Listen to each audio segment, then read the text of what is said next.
welcome to episode 68 of Comics and Us. I'm TJ. And I'm Chris. And I'm Lumpy. And this is the review show that reviews comics, chronologically, kind of. Alright, we ready to do this one? Sure. No? Okay. We're going into Batman number 13. Let's get the credits out of the way here.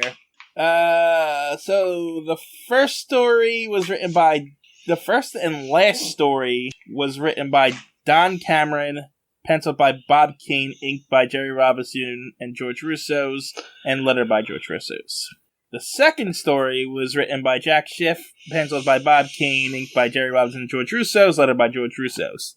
Third story was written by Bill Finger, penciled by Jack Burnley, inked by Jeremy Berkeley and Ray Burnley, and lettered by Betty Bentley. So we're expanding our, cast here of people who's working on this stuff. Executive editor is Whitney Ellsworth, cover artist Jerry Robinson. Going into the cover, Batman is parachuted in with, I guess, Robin skiing behind him on a target. I feel like they both came down on the parachute and Robin hit first. Okay. But there's other targets in the back. Well, they wanted to make it easy. They could hit one of them. They didn't care which one. Robin doesn't seem to have a parachute on. No, yeah, but he's tied to that parachute. He's pulled his parachute down. He's holding his parachute and Batman's parachute's up above him. Yes, exactly. That's what's going on. You don't see Batman's parachute. Okay. Anyway, there's apparently spotlights going on in the background too for some reason. Even those are confusing, but yes, because did they use the one for the DC symbol or something? It's weird. Yeah, kind of. It's the whole thing is kind of strange. It's kind of lame and lazy too. It's almost poorly drawn. This is also the October-November issue.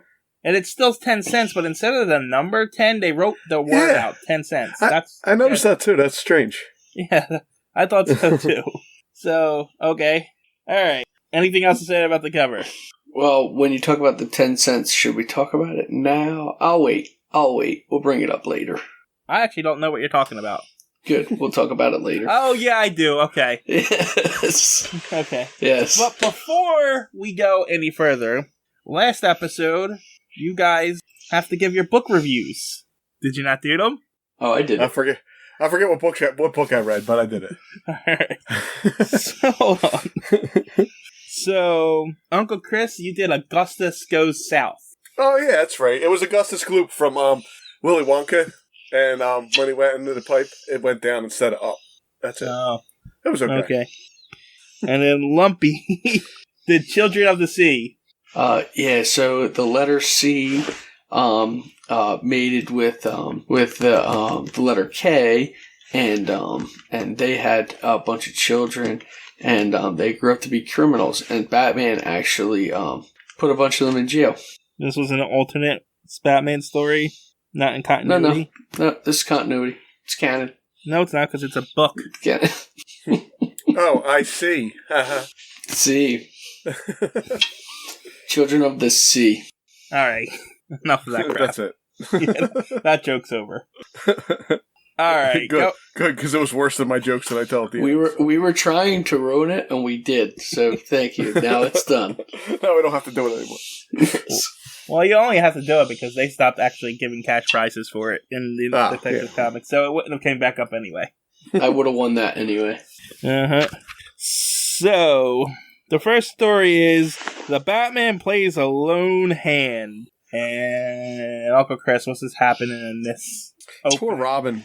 Poor Robin's upset. Robin's crying because he has the ugliest outfit that he ever had on. So he's very upset about it. And there's the Riddler hung curtains in the room on a purple wall. And yes. I mean, it really does look like that. Robin's walking away crying. He's got green plaid pants on with a green leather trench coat, a red shirt, and a yellow undershirt with a tie on. Don't forget that he has a belt buckle with his initials on it. Which is actually the best part of his outfit. And he's carrying a yellow suitcase. Batman is taking the picture down off the wall, and his shadow doesn't match his body at all that's cast on the wall. And it looks really stupid. And, yeah, that's it. Well, you didn't say what picture he's taking down. Oh, he's not even just taking it down. He looks like he's ripping the picture of Robin. Yeah, he's ripping it up off it's like a poster almost. If they have visitors in this house, this is somebody's room. He's got just a random picture of Robin from Batman and Robin if he's Bruce Wayne. Well, to be fair, it would be a little weird that Bruce Wayne has a picture of Robin hanging on his wall. It's true. Right. But I think it's supposed to be in Robin's room. And I think if, kids are fans of Robin, so they would probably... It'd be the equivalent of a poster or something. Yeah, okay. That's acceptable. I mean, it's a framed picture, so it's a little weird, but... Yeah. So yeah, this isn't a non-canon... It's kind of a non-canon splash page, but it's a variation, I should say. There's a lot of color in it. Like weird coloring. Yeah. Very weird coloring. The room's purple with a pink door, and then there's pink curtains up in one room and green curtains in another room. And Batman's shadow is purple, red, and orange. Yeah, and it's facing the wrong way. It's really weird. Alright, so we really open up with Dick Grayson walking into his room to find Bruce Wayne packing papers away. And I don't know what he's carrying in his hand. Is it like a apple or something? I think he's got an apple in his hand, yeah. Yeah, he's got something. It's like a red ball or... Whatever it is, it disappears after that first panel anyway. Yeah, that's why I was like... So Bruce tells Dick, we're done. Batman and Robin are done. I'm gonna accidentally smash your picture here and steal it, and I'm gonna leave you some money. Goodbye. Maybe I'll see you sometime. Good riddance. That's it. Yep, get out. Okay, so this is my first problem. Well, no, he doesn't kick him out. He leaves him in the house. Oh, that's right. He said, I'm leaving you money, and he's leaving. Yes. Yeah, that's right. So my first problem is, that's his ward, his son. They live in the same house. Why didn't he just say, okay, you're not coming out with me, you have to stay here? He's telling him he's going to get more time for school and stuff, right? But he says, I'm leaving, and maybe we'll come across each other sometime. He's giving him the house, maybe. Well, they do kind of go into that later in the book. Well, no, they explain why he didn't want him here. It doesn't explain why Bruce Wayne is leaving Dick Grayson in this house. They live in the same house. Why is he moving out? Wait, so Dick was leaving? I mean, Bruce was leaving? He was the one moving out? Well, because he packed his suitcase. Yeah, I thought he was left. packing Robin's stuff. No, he packed his own shit and left. And he said, well, so long, youngster. I've left money to take care of you, and maybe we'll run across each other again sometime. So yeah, he was leaving on the house. He's like, you're going to stay here with the servants, and I'm out. Right. Does that make... Why didn't he just said, you're not coming out with me anymore, stay here? Because he wanted him to think Dick wouldn't have done he was leaving. All I'm saying is this felt like a breakup, like a relationship break-in, a two-couple breaking up than it did, hey, you're not allowed to come out with me anymore. Well, no, he says why he doesn't tell me he's not allowed to come out on anymore. He says why he does it. Well, I know because Dick wouldn't listen. No, I understand. I still understand all of that. Yeah. But he was like, it still doesn't make sense because what's he gonna go move to New York City or something? Yeah, maybe he's got a lot of money. House. He can go buy a house somewhere else. Yeah, I don't know. It just seemed a little weird to me. Well, if you think that's weird, the next page is weirder. Where Robin's daydreaming about their past adventures, about facing the Joker, facing the Penguin, the times where he saved Batman, and then he realized, you know what? I saved Batman a whole lot of times. Screw him. He just wants the glory for himself. But before he storms out, there is a giant picture of Bruce and Dick on the wall. Yeah, there is. It's really weird. Yeah, it's creepy. It's creepy. It's either very creepy or very narcissistic. Yeah, I don't know. I get creepy vibes. On both of their ends. But this whole comic, all 4 stories, has a theme running through it. And I'm going to point it out as we go. Okay. But, so, Dick storms out of the house and says, you know what? I'm going to run away. Why? Well, Dick thinks that Batman's just trying to get rid of him because Robin was getting too popular. Yeah, and he wants all the glory for himself. So he runs away and becomes homeless? Right, why would Dick leave? Like, okay, Batman leaves, or Bruce leaves, because he has money, he can go buy another house. Dick decides he's just going to be homeless and not have any money. I don't want his money. I don't want his house, and I'll show him I can take care of myself. He's proven himself. Okay. Well, anyway, we cut to later that night, and he's wandering the streets, and a homeless guy asks him for a nickel, and he's like, I don't have any money. And then he sees the bat signal, and he goes to... God. The bat signal looks weird this time. It's only because they got lazy and didn't feel like drawing it. That is a crappy bat on that bat signal. It is. Yeah, it almost looks like they tried to draw it more realistic bat, rather than be the bat symbol. Yeah, it doesn't make sense. No, I don't know. But Robin sees the bat signal, he gets a little bit excited, and then says, oh yeah, I'm not Robin anymore. And he continues to wander the street. And then he just so happens to see Batman, who's swinging across the rooftops in front of the full moon, because it's always a full moon every month. And then he sees another Robin, or another figure swinging behind him. And Dick thinks Batman got a new Robin. Yep. So he's like, I guess that's that. So he goes to a pawn shop and pawns his two-way radio. Which, wasn't that in his belt? Yeah, I thought it was, yeah. This looks like a gramophone or something. Yeah, it's really weird looking. It looks like a little record player. It doesn't look like it will fit in a belt, is all I'm saying. No. It almost looks like a camera. A little bit, yeah. Yeah, it's definitely weird looking. So the pawnbroker is like, well, we don't... radios don't bring in much money these days, so I'll give you like $8 for it. Now, I would think $8 was decent, though, right? Yeah, I guess. Stall for a minute. So when we get to the next panel, my first thought was, so Bruce calls Commissioner Gordon from his landline in the house. And I thought, isn't he going to just look at the caller ID? There is. He's going to know it was Bruce Wayne. And then I was like, oh, wait, no, he's not. He's not going to know that. It probably takes like huge machinery to even trace a phone call at that point. You're probably right, actually. But when I first saw it, I'm like, how's Bruce calling the commissioner and the commissioner doesn't know it's Bruce? Like, he's got to be able to look and see it. And then I'm like, no, he wouldn't. I'm showing my age. You probably don't know what I'm talking about, but why wouldn't Commissioner Gordon just star 69 it back? Yes, hey, I got Batman's phone number. I do. And star 67. Star 67 was a block your number. Maybe that's what Batman did. Maybe he dialed star 67 first. Oh, maybe. He yeah. All right. He might have. So $8 was $162. And wow, holy crap. It was a lot of money. Yeah, he's going to eat for a couple days at least. Yeah, so there's that. So your guys are right. That's a lot of money. I mean, that's a big, huge difference. Yeah, I mean, for something that wasn't worth much. Listen, the 10-year-old kid just got $168, so... Yeah. Well, so Bruce calls the commissioner, and he's like, thank God he called. The mob tried to kill the mayor. And so he gets dressed and he gets on his way. But he's carrying a sack with him the whole time, Batman, as he's going across the rooftops. Yeah. And... he just so happens to find the criminals driving through the streets. Oh, he always does. Don't act surprised about that. He does that constantly. Yeah, but usually he shows up at a place where they know they're there. These guys are randomly driving through the streets. He's finding moving vehicles now.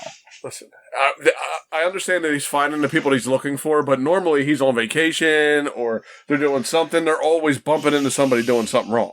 Yeah, but he was intentionally looking for this, so this wasn't an accident. Yeah, that's why he's got the sack, so. Also, they draw this stupid shadow again.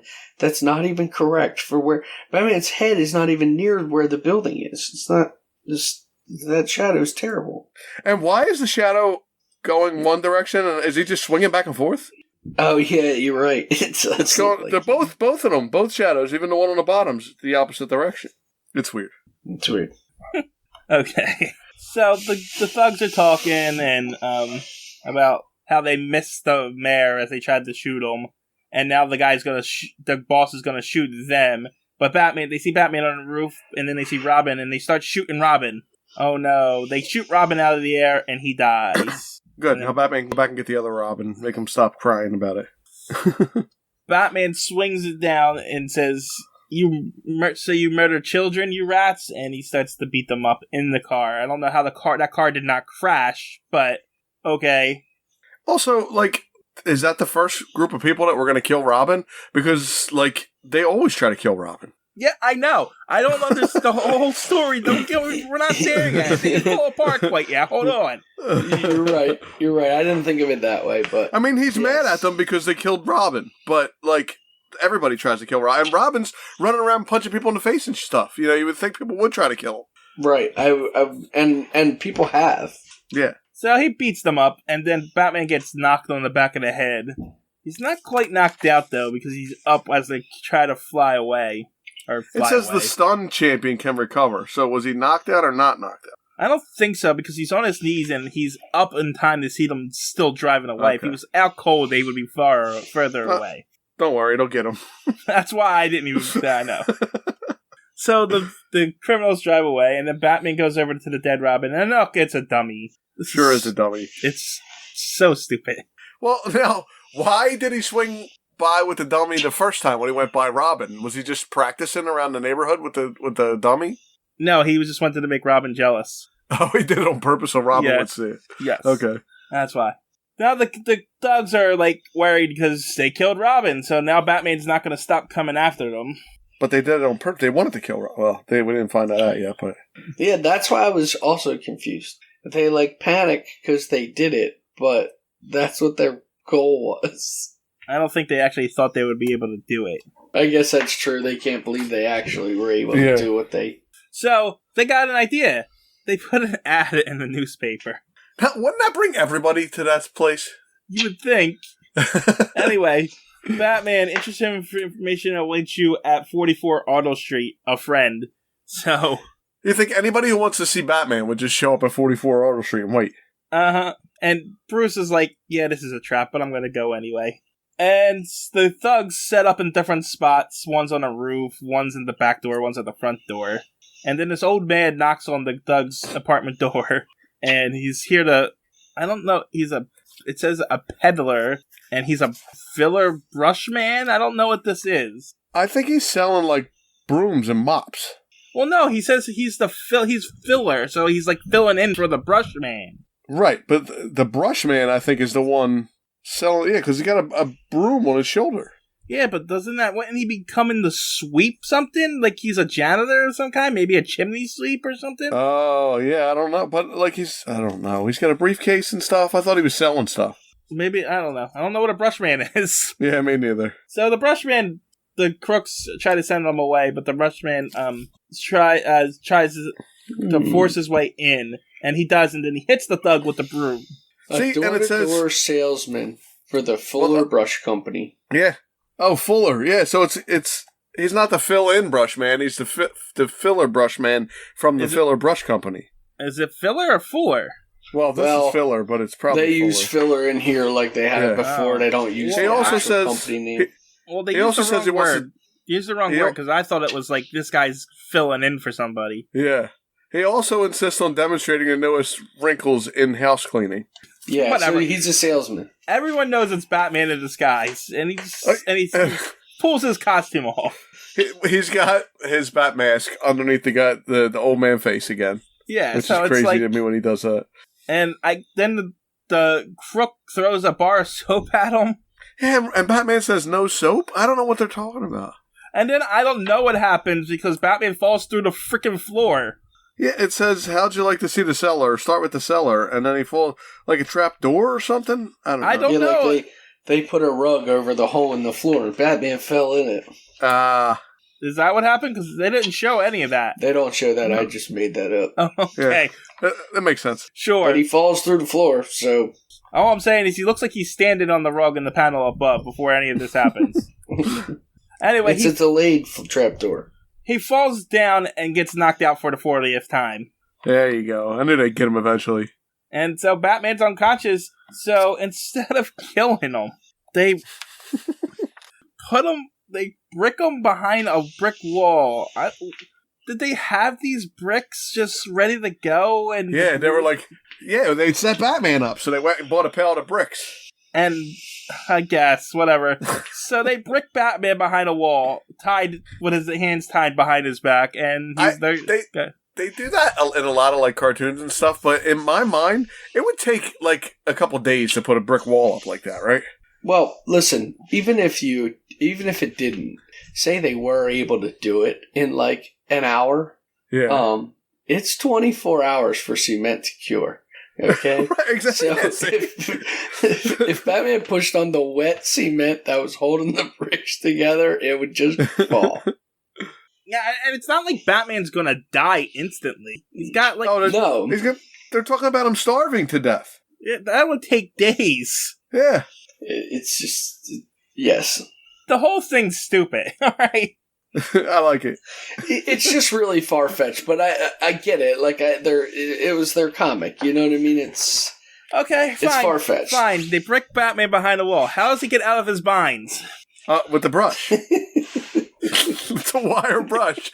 He uses the wire brush to break his rope.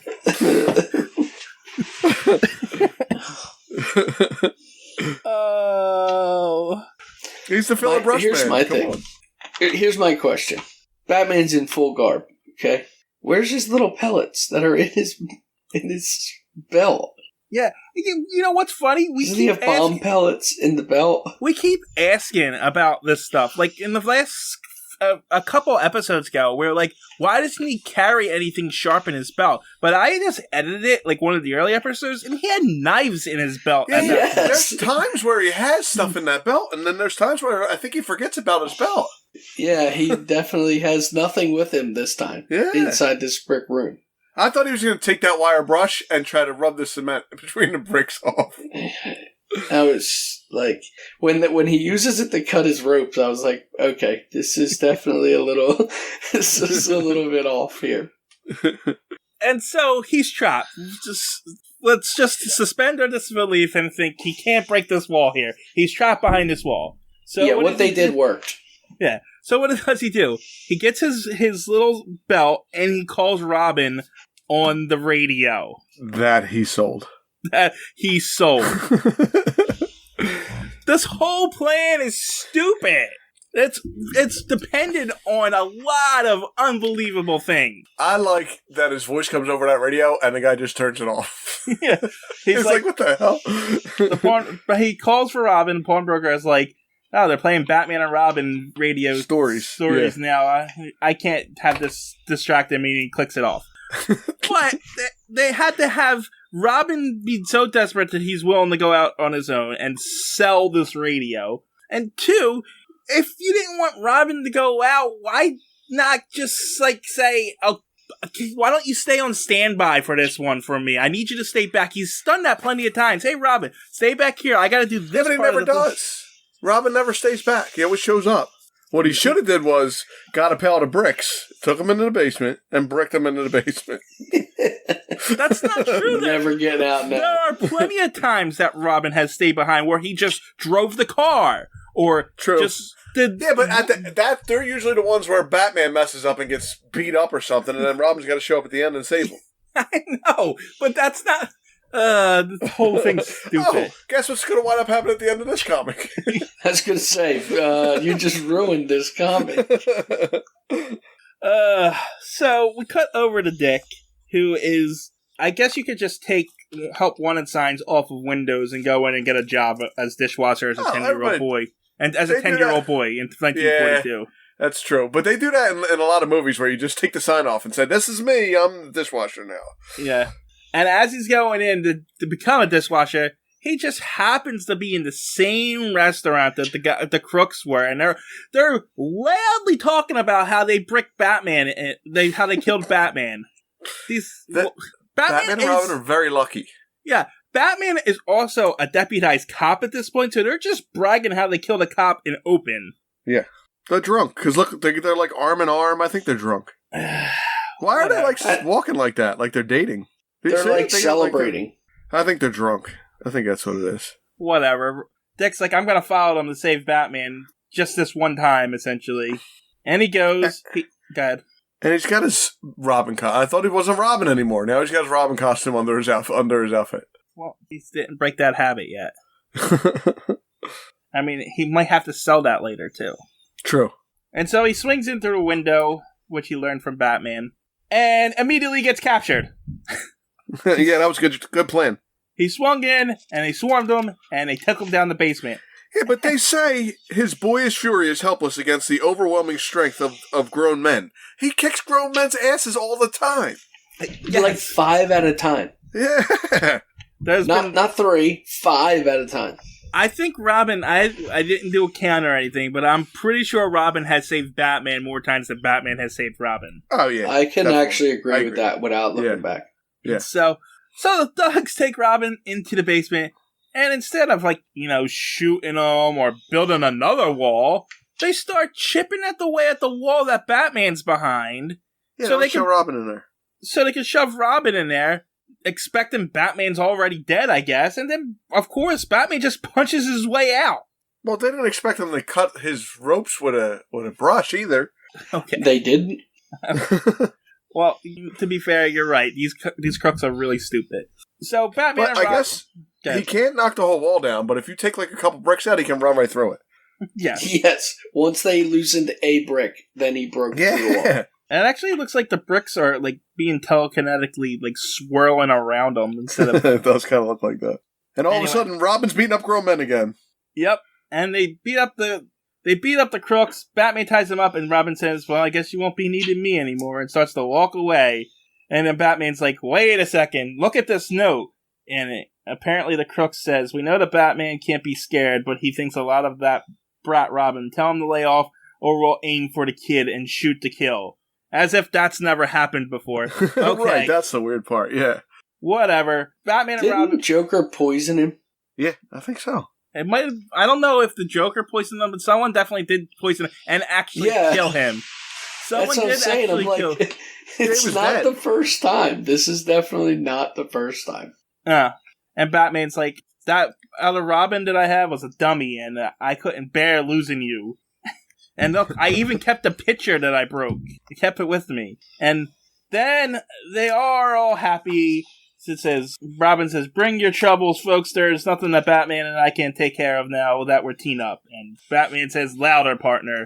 The end. Now, I'm going to skip a part, because the opening panel of the very next story is them waking up in bed in the same room. What? Where? In the second story. First panel, past the splash page. Oh, yeah, I see it. So... No. No, maybe Bruce is just getting dressed and walk in to woke him up, right? No, he's fixing his shirt. We've already established they shared a room in a previous comic. They definitely did in a previous comic. They definitely woke up in the same room together. They have 2 beds in the same room. Yeah. All right, so quickly. Featured characters, Batman, Robin. Supporting characters, Commissioner Gordon. Antagonist, The Thumb. And Monk and Slasher are all single appearances. Other characters, the Joker flashback and Penguin flashback. And that's it. Items, Bat Signal, Penguin's umbrella on a flashback. And his utility belt is mentioned, but not used. That's because the radio... It is used. Only in the radio. Yeah, okay. Yeah, so this didn't feel like the story they were trying to tell. It felt like they broke up and got back together at the end of the movie, at the end of the comic. I didn't hate that one. I did hate it. It was very far-fetched, but I did like it. It was far-fetched. You know how I know if I like him or not? If I can read through it without feeling like, oh God, you know? And I actually got through that one pretty fast. I liked it. I could not get past the plot points. It fell apart so fast. So hard. See, it fell apart so fast that I was already in Wonderland at that point. It didn't matter what happened after that. I think I'm the same. I think I was past it. I was okay with how far-fetched it was, because I did think it was good, so... But I actually had no problem with any of these, But it just fell apart. Like, it's not like... It didn't get crazier and crazier and crazier. It just got more outlandish on the same level of stupidity. Yeah, once you got the one dumb thing in, it kind of just stayed dumb the rest of the way, and I didn't hate it for that. That's what I'm saying. It's not that I don't agree with you. I agree. No, it's just stupid, but right. I didn't hate the comic. That's the weird part. No, we've definitely had worse. This is definitely the least offensive of the other comics, that's for sure. Here we go. Yes. Especially that last one. We'll get to that. Yeah. I think it's... which one's the last one? The Stones? The train one. Oh, I didn't like the Stone one either, but go ahead. We're not there yet. First, we're moving on to our obligatory Joker story of Batman. So, this one's called Comedy of Tears. And from here on out, I didn't catch any. There are no more knockouts or deaths in this comic, or kills from Batman. Wow. So, yeah. So just the one in the previous one. And I think this is the worst Joker story we've had. I can agree 100%. It's weird. It's definitely weird. I didn't hate this one either, but it's definitely strange. All right, Lump, what's happening on this splash page? The Joker has one of those sad clown masks that he's holding up in the mirror. It's a tragedy mask. That's what it's called, tragedy mask? Yeah, it's comedy and tragedy. From, like, plays and stuff like that. Yeah. He's looking at himself in the mirror, and he sees Batman and Robin coming through the door. Yep. He's at, like, a vanity desk. He has makeup on the desk, and, yeah, that's what's happening. It does look like Batman and Robin are coming into his dressing room to get his autograph. Yeah. It does look like that. But yeah, that's it for that splash page. It doesn't happen. It's actually the weakest splash page I think we've had. I don't know. I like it better than the parachute one.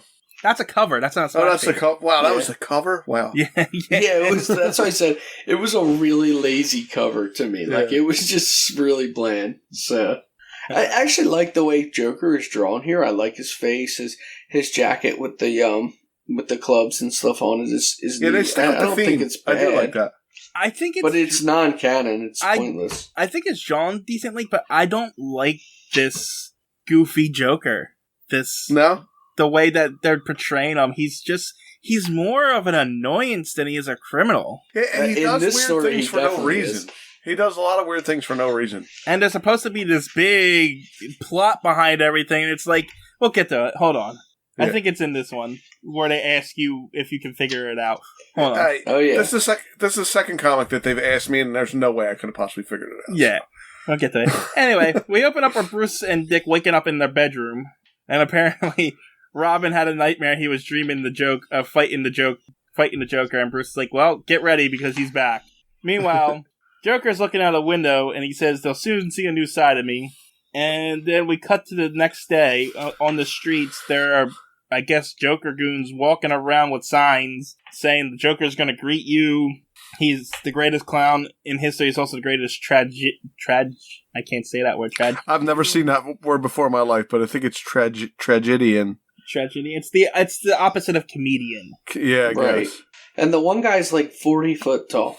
Yeah, he's really tall. And his sign says he will prove it by bringing tears to your eyes. So, and then another day passed, and then there's, like, balloons with notes on it. And then Bruce and Dick are like, I wonder what he's going to be up to this time. And then it starts. So this kid is walking home with his report card. And he's gotten D's up until this point, but he got straight A's this time around. And his dad's going to be so happy to see this report card. And then the Joker comes up, snapples him in the face, and steals his report card. Yeah, and it makes him cry. Yeah. And he said he was going to bring tears. He said, the kid says, boo. He literally says, boo-hoo. He does say boo-hoo. My dad's going to give me a spanking because he'll never believe what just happened to me. Which, yeah, he'll think I'm afraid to show him. To be fair, it's kind of hard to believe that the Joker just did this. It really is. The Joker smacked me upside my head and took my report card. Yeah. If my kid came home and said that, I'd be like, okay, go to your room. You're lying. This is a lie. You're telling a lie. But it's not like the dad just called the teacher and say, what did my kid get for his grades? Yeah, I never understood that either. Like, people would change their grades on their report card or something, like in movies, you know? And I'm like, you changed it when you brought it home, but when you fail at the end of the year, it's what you changed on the card you brought home didn't they're mean temporarily anything. Keeping their parents off their ass is what they're doing with them. Yeah, it's not. Alright, so that same day, we cut over to old Joe Bradley, who has been getting petitions to have a park commissioner removed, which that the commissioner's rival is paying him 5 cents per name that he got for each signature that he got. On the petition, yeah. And so a thug comes, at gunpoint, takes the petition, and hands it to the Joker. I mean, it's kind of... I don't know how I feel about this one, because the guy literally is trying to just get some guy removed. We don't know if this guy is a bad guy or anything. Right. But the guy cries. The guy doesn't seem to care either. He just wants his 5 cents per name. That's I know. That's my point. They got this random guy. Oh, you're going to give me 5 cents? I'll go talk to these people. Sign this for who could possibly destroy a good man, you know? Yeah. Who knows? And then a little later elsewhere, we got a chauffeur who's trying to get a job with this rich guy. This makes no sense at all. No. This one was the worst of the three. Yeah, well, the other two were just, like, unbelievable. This one is just ridiculous. Goofy. It's really goofy. Because the chauffeur, the old man's like, all right, show me how you drive. So he shows him how to drive. He's like, okay, you're good. Show me your references. And the guy says, okay, they're in my wallet. So I guess he pulls over, and the Joker walks up, hits him in the back of the head, and takes his wallet. And then the old man's like, well, I don't know if you're in on it with that strange guy that I don't know is the Joker, because no one can recognize it's the Joker, apparently. And says, you could be in cahoots with him, so I can't give you the job because you don't have references. What? Yeah, you just watched the guy hit me and take it. Right, why aren't you calling the cops?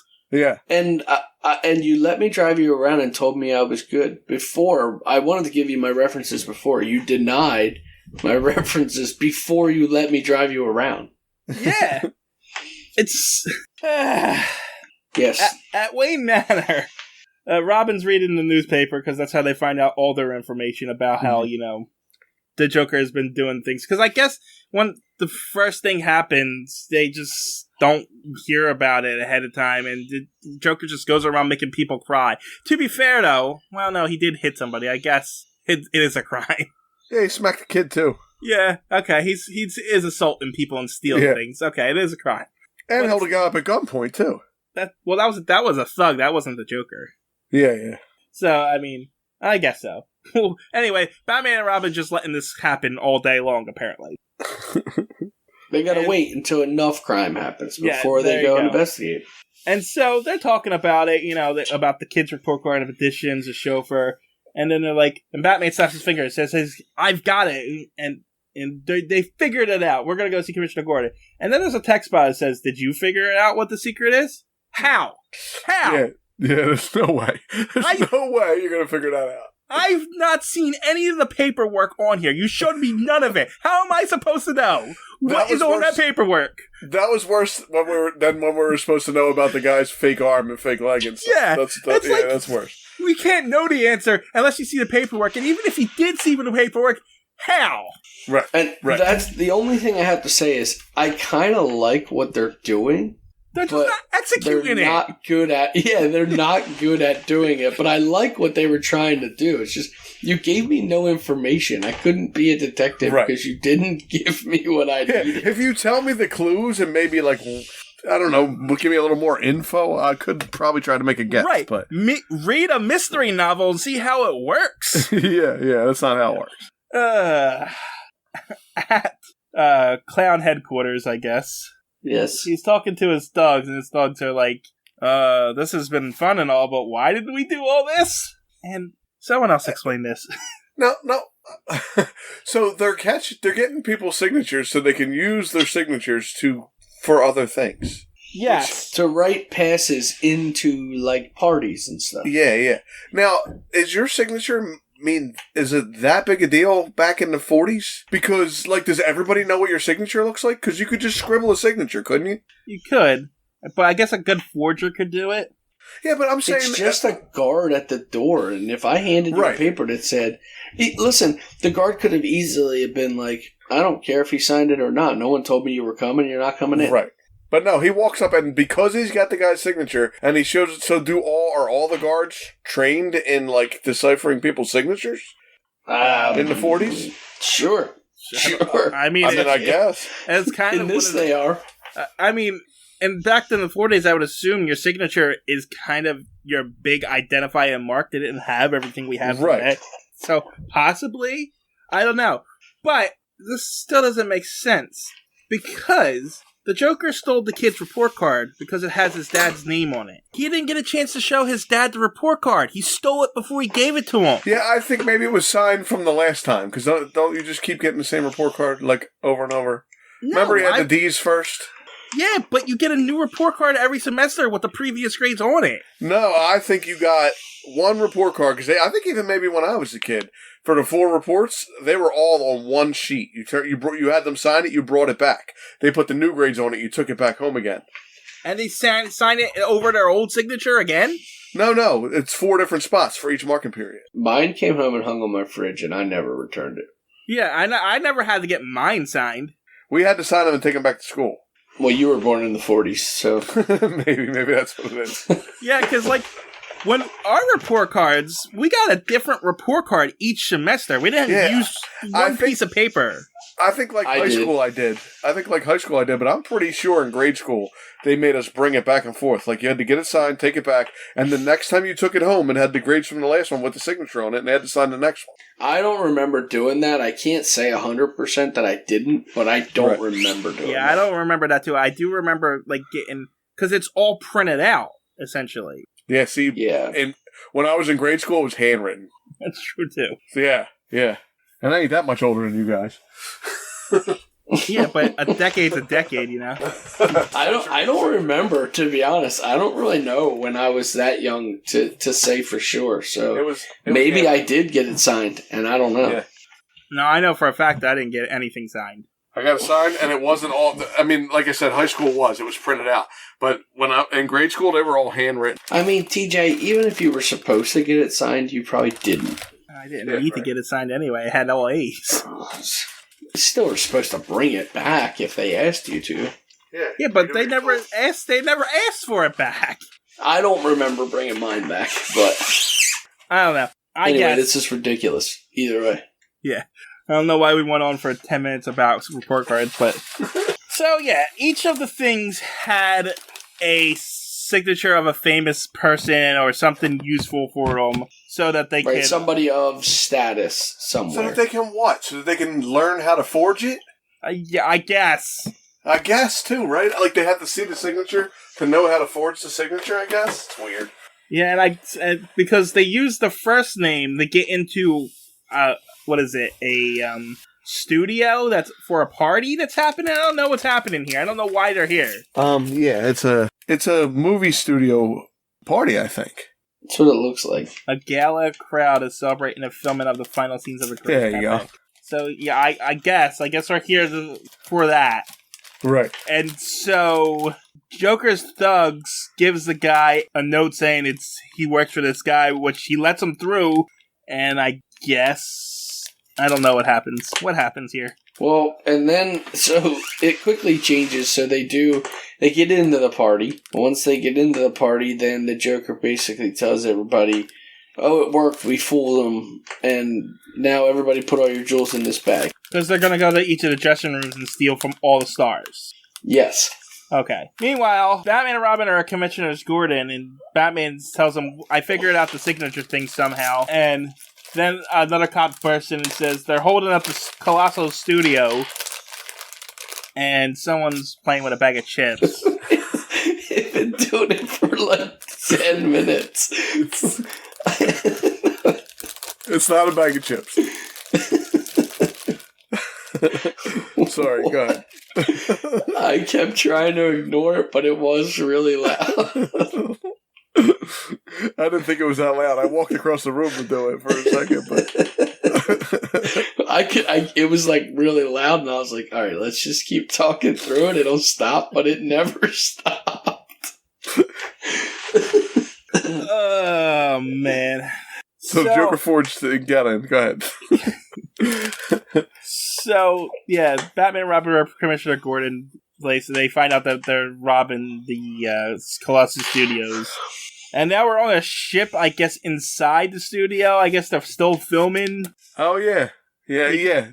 There's a video camera there, so. There's a video camera. Well, they're filming the final scene, and the guy who's actually filming decides he's going to keep rolling through all of this that's happening.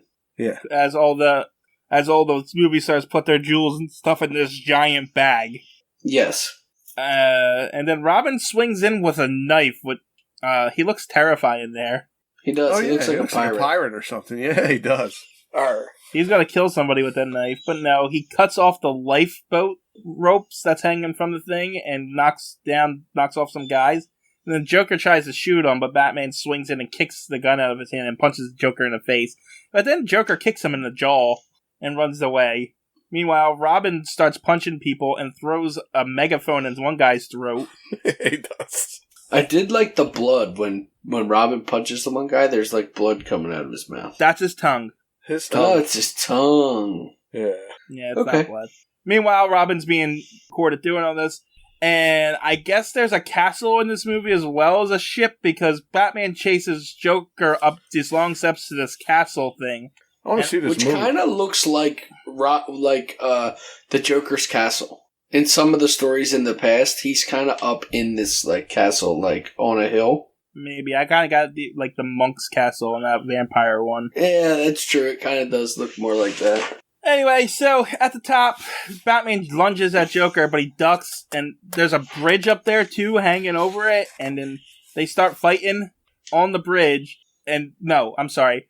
Joker is gonna cut the bridge because Batman's on it, and he's like, give me the jewels, Robin, or I'm gonna kill Batman, and Joker's like, Robin's like, okay, you win this time, he's gonna be, but Batman's like, no, that's not our jewels to bargain with, you have to, don't come up here with those jewels, and then I guess he jumps off the bridge. Yeah.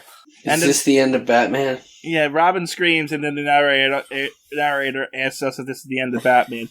So we're like 8 pages into this. There's still like 4 left, so I'm going to say no. Yeah, probably not. And I always forget to do this, but every story in this is 13 pages long. They're all 13 pages long anymore. Every one so far has been 13. Yeah. But yeah, so Batman jumps. Meanwhile, we cut over down to where Batman fell, and I guess Batman threw a camera light at Robin because he gets like clotheslined with it. It does look like that. He looks like he's getting hit with the camera light. But no, that's not what happened. Batman's okay, but Joker and his goons got away. But they just happen to drop this scrap of paper that says Pretty Boy Dugan will be electrocuted this night unless the governor gives him a reprieve. Okay. And so they're always carrying around pieces of paper that say where they're going next. Yeah, they just want to make sure Batman and Robin can stay on the trail. I think Joker likes them, chase them around. Well, we do know that for a fact, but still. So, Batman and Robin go off, and we cut over to the jail, and they're about to execute this guy, but then one of Joker's thugs, dressed up as a cop, comes in with the governor's signature, giving this guy a reprieve. And they break this guy out of jail who's going to pay them $100,000 that his lawyer offered him to get him out. Does your lawyer do that? I mean, he's not going to be able to offer the money. He's in jail. I guess. I didn't even realize what happened here. I thought they just broke the guy out. No, this is another thing where they used the signature to get him out. Yes. I said, dun dun dun, they had the governor's signature to make the reprieve, the stay of execution. So, they look back and they see the Batmobile is chasing them. And it's gotten, like, smaller. It looks like it's very compact. Yeah, it's very sleek. Yeah, I don't know. It looks like it's been, like, crushed in a little bit. Yeah, it's definitely got something weird going on. Anyway, but it gets more interesting going on here. So, the thugs drive into a dead end, so I guess that means they have to abandon the car instead of, like, turning around and continuing that way. And so they get out of the car and run into some kind of beach club. And Robin tackles the guy who was supposed to be executed, punches him. Meanwhile, Batman punches another guy. And then we never see that guy again who was about to get executed. I don't know if Robin returned him to jail, if he got away. I don't know. Is he on the street murdering people? So, anyhow. Okay. I don't know how. I don't know either. This next like page and a half just kind of happens. They don't really go into. Is it on the beach club? I'm not sure what's going on here. I guess it's in the beach club. I guess it's a bunch of sandy beaches in this club because we cut from Batman punching a guy to him saying, "Let's make short work of these lugs, Robin," and then all of a sudden, Joker and Batman are on sand sailboats. Yeah. Out onto the hard-packed sands races the Grim Jester. Yeah. Sand sailboats. And there's just a chase scene for a few panels. For people who don't know what a sand sailboat is, which I did not, it's like a go-kart with a sail on it, right? Well, and actually, like, there's older movies where they actually use these in, like, deserts and stuff. I don't know about on a beach or a beach club. I've never seen that, but I have seen something like this in, like, a desert movie. And I don't think it's like a go-kart. It doesn't have an engine. It uses the wind to push the wheels forward. Well, what I meant was it's actually got like, it's shaped like a T almost, right? And it's got 2 wheels in the front and 2 wheels in the back, but it's weird. And the sail carries it off. Yeah. It's weird. But, yeah, so Batman and Joker are just, like, racing, I guess, and then Batman jumps over to the Jokers, and they struggle for a bit, and then they crash into some rocks, I guess? Yeah, Yep. and then it says, into the raging sea. And then suddenly Batman falls into the sea. That was weird. That was very weird. Wait, it gets weirder. Because now we cut to a week later. Yep. Yeah. They crash, the Joker disappears, and Batman ends up in the water, and then they're at home again. And apparently, in that week, the Joker's been pulling more jobs, according to the newspaper that Dick Breakin's in, because Bruce is just in his house reading a book. He's like, the Joker will come back eventually, I guess. And we get some cameos after that. So now we get another stupid plan on both ends. Champion autograph hunter. Because now Dick Grayson is dressed up as a champion autograph hunter. But this doesn't make sense. He hasn't done it yet. How is he a champion at anything? Oh, yeah, I don't know. He got booked as that somehow. Batman. Yeah. This is like his first time doing it. He's not a champion at nothing. Anyway, I guess Bruce put this out in the ad in the newspaper that this is happening or whatever. And so Dick goes around and gets autograph. He gets an autograph from Joe DiMaggio, which is a baseball player if you don't know who that is. Jerry Siegel, one of the creators of Superman, and Mr. Bigby. Yeah, I tried to look up Mr. Bigby, and I was wondering if that was a real author, but I can't find him. So did I, and it's not. He's created for this. Okay. Because his autograph is the one we're going to use. Apparently there's a book, though. Well, wait. Hold on. I just realized something. Dick Grayson just got an autograph from Jerry Siegel, who created Superman.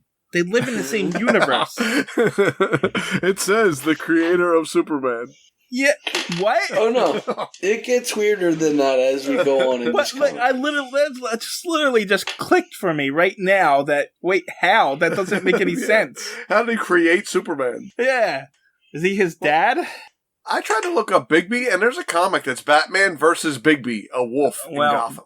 Bigby is from a comic book series called Fables. It's really, really, really good. It's based on fairy tales and a darker turn of fairy tales with a much better, darker tone. And isn't that the one we did? No, that's Grimm Fairy Tales. Oh, okay. Yeah, that was Grimm's. That was Grimm Fairy Tales. That's a different company altogether.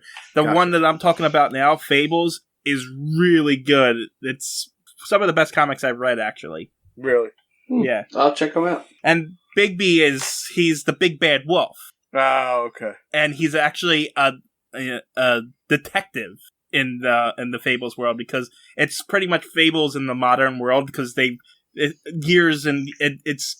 were created in the past, and there's different dimensions, and then also because time has come and it's them in the modern world and trying to survive in the modern world, and Bigby's a detective. And so Batman and Bigby together just kind of, makes sense because they're both detectives. I'd tell you I was going to read it, but I got like 50 years of Batman to read, so. It's true. I would like to check it out, but you might be right. No, 70 years. I'm just saying, anyone's interested in Fables, you should check it out. Yeah. Let's see here.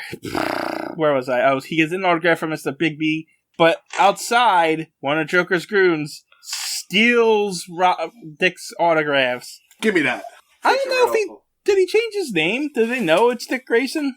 They never say. It's just his name's Champion Autograph Hunter. But he's not crying, so you think that would give up the game right there. But okay. So they steal Mr. Bigby's autograph. Yeah. And which they use his signature to get a key to a safe. Is that so they can open a vault? That's exactly. Yep. So they can to steal a rare butterfly collection worth so they can sell for $100,000, I guess. Yeah, but is it Bigby's autograph? I mean, butterfly collection? Is that what it is? I guess it's his safe. I would assume because they're in a building. So they use the signature to get the keys to the safe that he lives in the house where the safe is? It sure looks that way. It does look that way. Weird. And why did it have to be? Because Dick says it worked. It worked. The plan worked. But only one signature in that book the Joker can really use. The other owners are out of town. What does that have to do with anything? Don't they own stuff in town? Couldn't they use it to get into the baseball stadium if they want? Right. Why would they want to do it to somebody who's still in town? Yeah. Because you can't sign stuff if you're not in town. Okay, but even so, whatever. I'll tell you this: Joe DiMaggio's safe in his house had more than this butterfly collection. I can tell you that. Probably, yes. Hell, a baseball he signed would probably worth more than that butterfly collection. Yeah. Exactly. So Joker opens the safe, and I guess Batman and Robin were just suffocating in there because they were inside that locked safe. Yeah. Waiting for Joker to pop out. Joker to open it up. How long they've been waiting there, as long as it took them to get the key and stuff, but, they were just in that safe. Yeah. Anyway, they pop out, they beat up the guards. Batman throws a guard at the Joker. Meanwhile, the butterfly collector, Bigby, uses chloroform and a net? I don't know what's going on here. I think that's how they kill the butterflies, maybe? Or knock the butterflies out to... But how did he get able to catch them? How did he get them in the net? And is he using chloroform to knock them out? What's going on? I think he was using chloroform to knock them out, yeah. He used chloroform, knocked them all out. So would he use giant butterfly nets and use chloroform to knock out the guards? Is that what I'm seeing here? Yes. Yeah. Okay. I told you, it gets more ridiculous. And then Joker grabs a pair of scissors and holds Robin hostage, I guess. And yeah, he's going to kill him. He says, I'll plunge these scissors into Robin's head. Yeah, it's a pretty dark panel, honestly. Yeah, it really is. And Joker's like, all right, you're going to give me $100,000, Bigby, or I'm going to kill Robin here. And Bigby's like, why would I care if you kill Robin? I'm not giving you any money. Bigby's like, who cares about Robin? And Batman's like, I can't break my word. I said you'll pay him, so you're going to pay him. Listen. Yeah, why does this guy care about Batman's word? He's like, the hell your word, Batman? Go away. Who gives a shit? Yeah. But no, Bigby gives him an envelope, which the Joker takes. There's no way $100,000 fits in the envelope. Maybe it's $100,000 bill. And I think that the Joker knew it was a check, and at the time, I think he was okay with it. Well, there's no way he was okay, because there is a check, but he says, oh no, idiot that I am, the Batman kept his word, but he had Bigby pay me by certified check. I can't cash it, because if I walked into a bank, I would be nabbed, which would have to do with any check, right? Yeah, absolutely. So, a certified check is guaranteed. Yeah, right. But if they give him a blank check, he can write anybody's name on it and send any of his slugs in there, too. Okay, but he does... Oh, he made it out to the Joker, you're right. Yeah, he wrote it out to the Joker. Okay, so, I guess, I don't know, it's stupid. The Joker takes the check, goes away, and his foil, because Batman and Robin just let him get away, Robin is literally free as Batman hands him the envelope. He could just punch him right now after he hands him the envelope, keep his word, and still get him into jail. But I guess he just lets him walk out the door. Yeah, I guess so. Because they don't say they caught the Joker. No, the Joker's not caught. They let him leave. Joker's home. Yeah. Home, mad about a check. Yeah, and crying. Batman and Robin in the last panel joke about how, he's probably crying about the check. And that's the end of that story. Yeah. So, this one has featured characters, right? It's got Batman, Robin, Commissioner Gordon, Joker, Bruiser, single appearance. Then it says Pretty Boy Dugan. He's not a single appearance for Pretty Boy Dugan? Well, he was in a story before.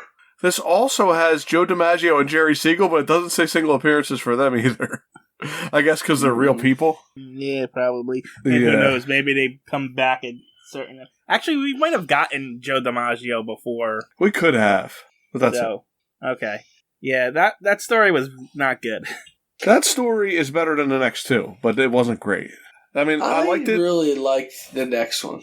The next one to me, they wrote the entire story just to get to that last panel. We'll get to it, but... Yeah, it's definitely a pun-filled. Yeah, well, it's like... And the one we just read, though, I feel like they wrote this, really elaborate story and then just ended it with a check. That's true, too. It was like, what the... They did all that, and then they ended it with a check. All right. Anyway. The next story is The Story of 17 Stones, which I don't think there's 17 stones in this, so I don't get the title. Yeah, I don't know why they named it 17. I was trying to count them at first, and I just gave up. I'm like, there ain't no 17 here. Anyway, go Chris. What's happening on the splash page? It's a weird splash page. We got another giant holding a rock over his head. What is weird is the bat in the Batman logo is like a shadow or something. Do you see it? It's like light blue. It's not detailed. No, I kind of like it.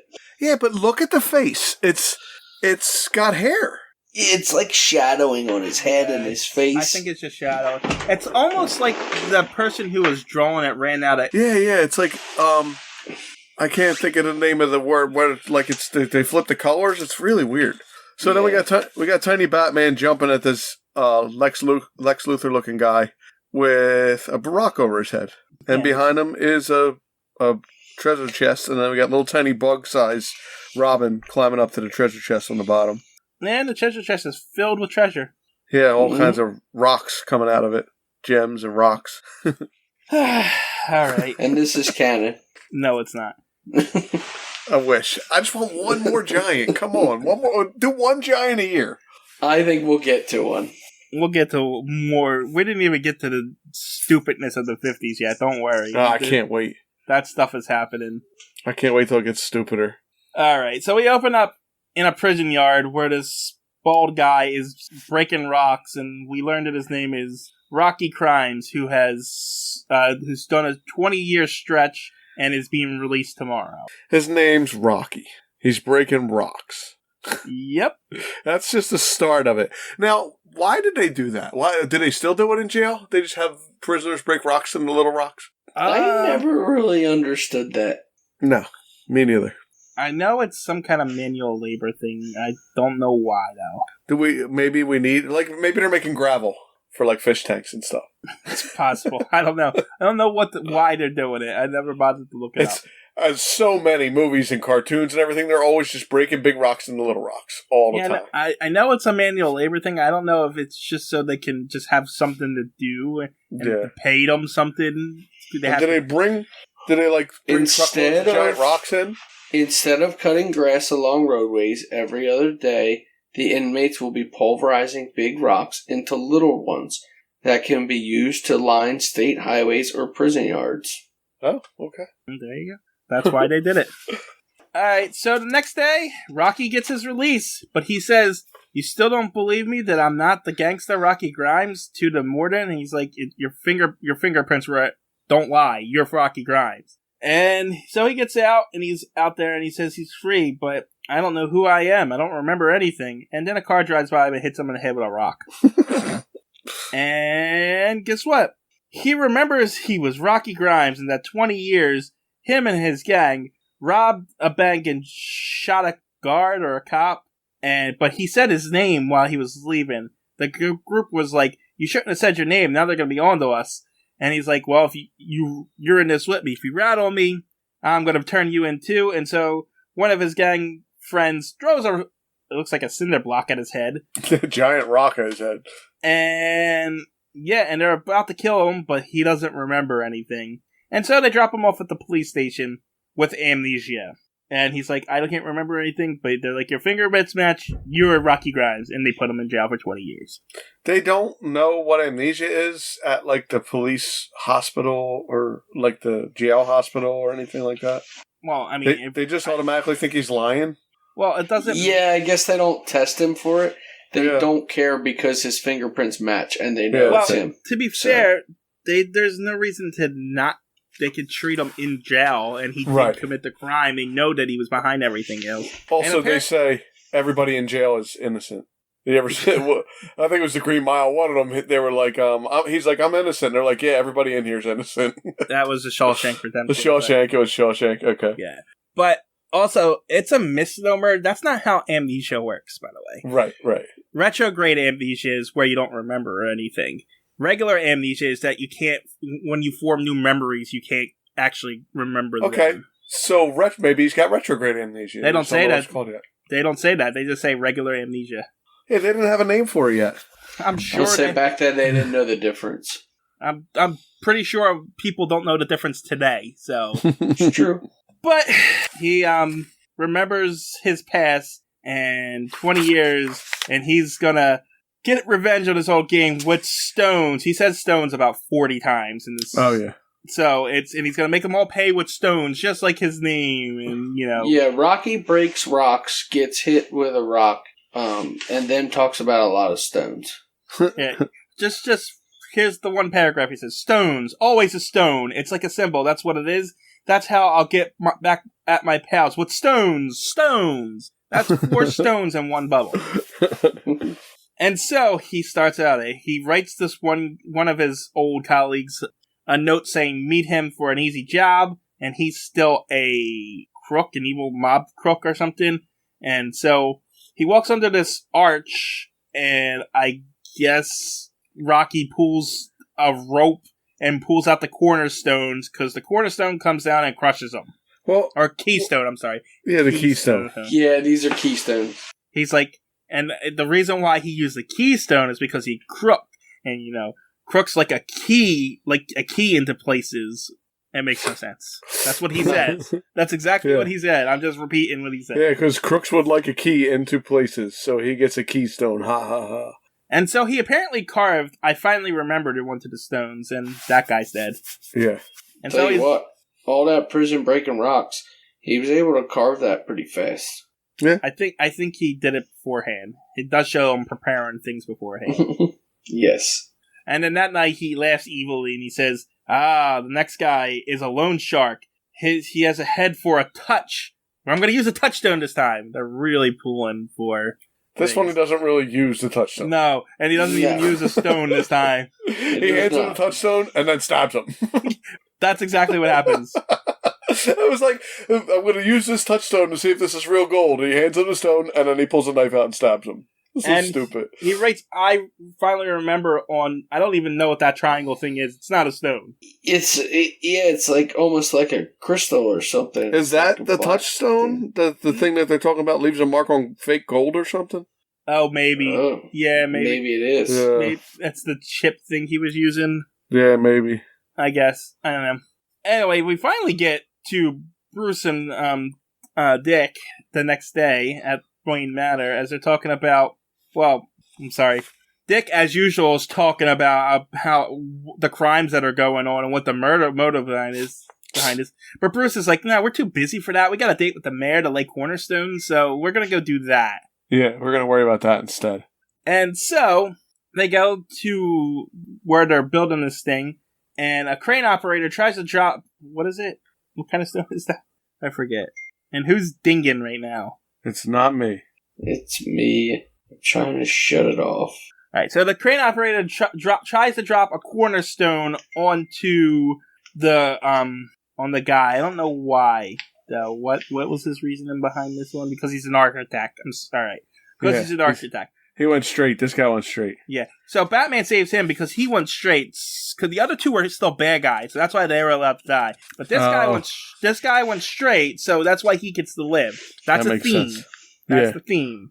Oh, is that what you were talking about? The running theme for all of them? No. Hold on. Did I miss that in this one already? You said there was a running theme for all of them, but yeah, you never mentioned it again. No, I mentioned it. It's the way Batman and Robin's relationship is going in this whole thing. It's really. Oh, I know where it comes up in this one. Okay. Because it's in the first panel. Like I told you how it break up and how they broke up and made up in the first one, and then the next issue, the first panel is literally them waking up in the same room. Oh, okay.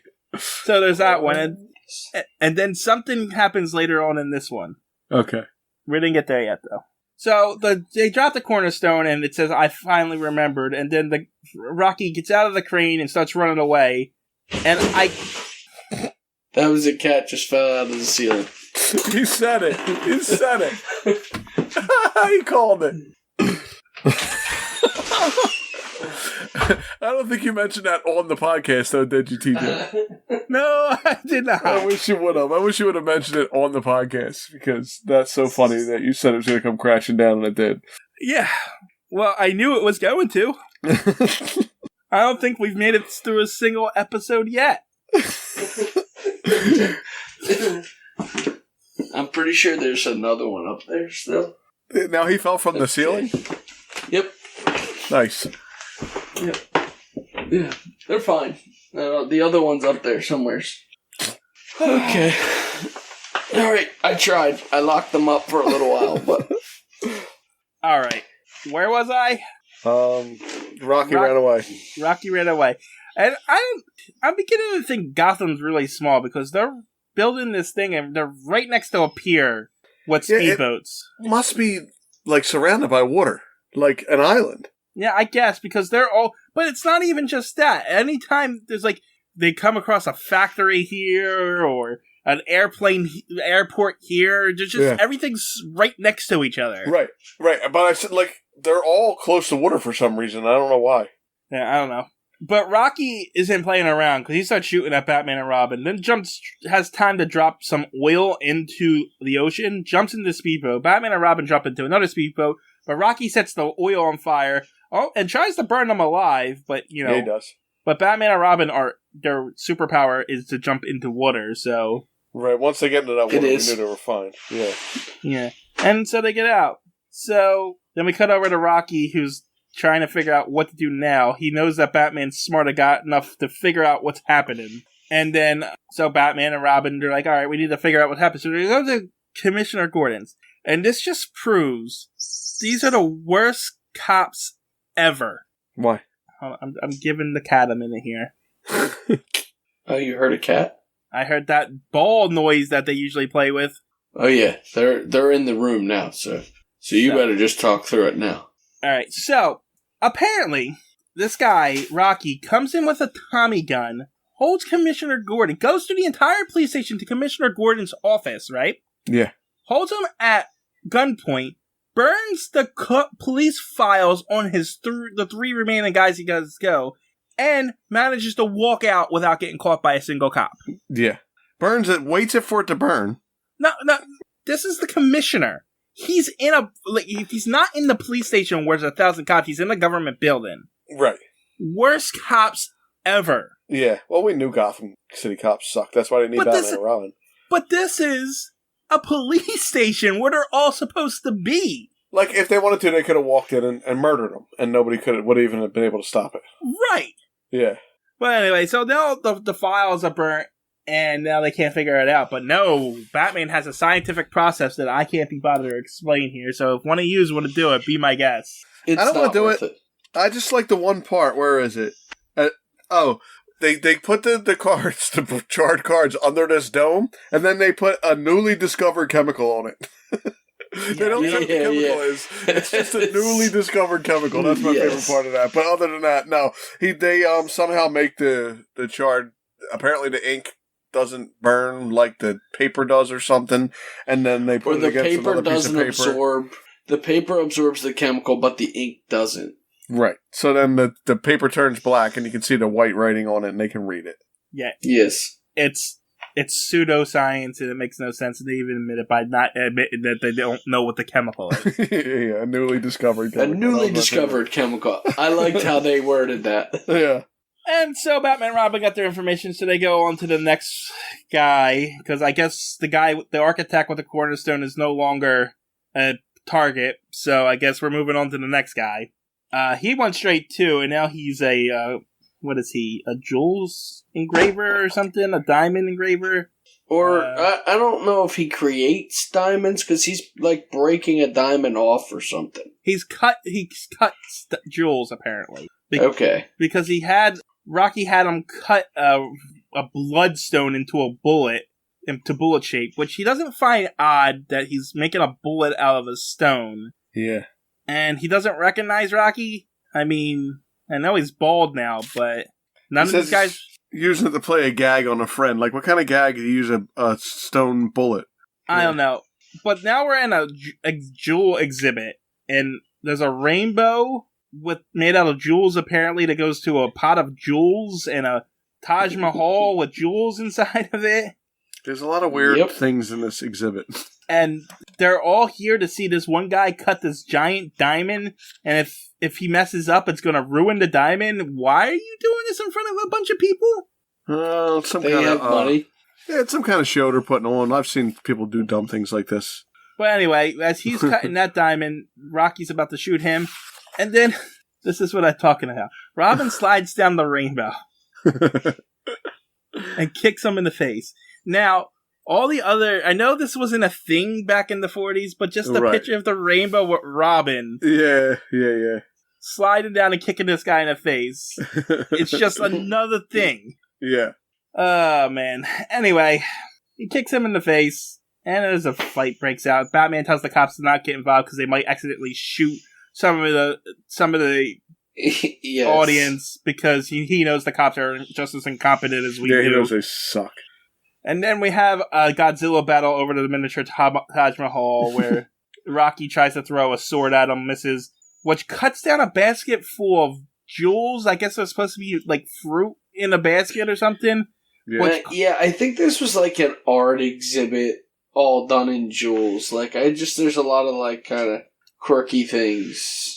But yeah, the jewels fall on the ground, and that causes all the audience members to just decide to go and try and steal the jewels that are on the floor now. Now they're all crooks. Now the whole room's thieves instead of just the one. Yes. And you would think they were all a bunch of rich people that they wouldn't need these jewels, but okay. But now we're suddenly out in the desert?